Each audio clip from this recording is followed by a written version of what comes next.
Lời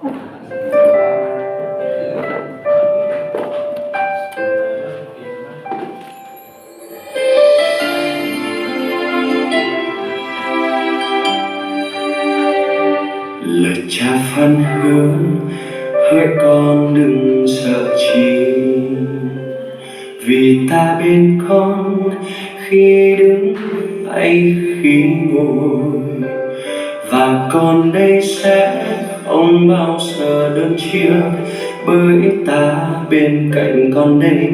Hỡi con còn lo lắng chi? Lòng con tin quyết có cha luôn hàng bên, và không nao núng khi sống ở trong ngài. Kể trong nơi Chúa mỗi bước đường con đi, có cha sợ gì gian nguy. Chúa ơi, đời con cần cha, vì có Giêsu lòng con thái an, có Giêsu lòng vui chứa chan.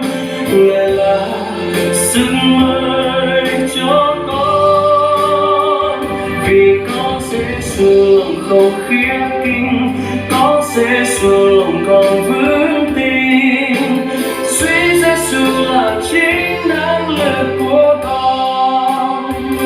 Lời cha phán hứa hỡi con đừng sợ chi, vì ta bên con khi con đứng hay con ngồi, và con ơi sẽ không bao giờ đơn chia, bởi ta bên cạnh con đây.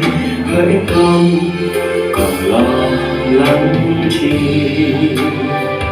Lòng con tin quyết có cha luôn ở bên, và không nao núng khi sống ở trong ngài. Kể trong nơi Chúa mỗi bước đường con đi, có cha sợ gì gian nguy. Chúa ơi, đời con cần cha, vì có Giêsu lòng con thái an, có Giêsu lòng vui chứa chan.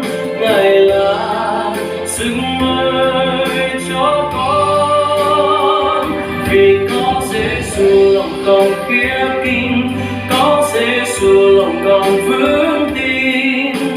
Duy Giêsu là chính năng lực của con, vì có Giêsu lòng con thái an, có Giêsu lòng vui chứa chan.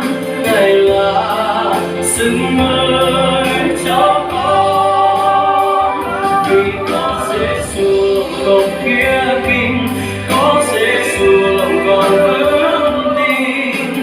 Duy Giêsu là chính năng lực của con, duy Giêsu là chính năng lực.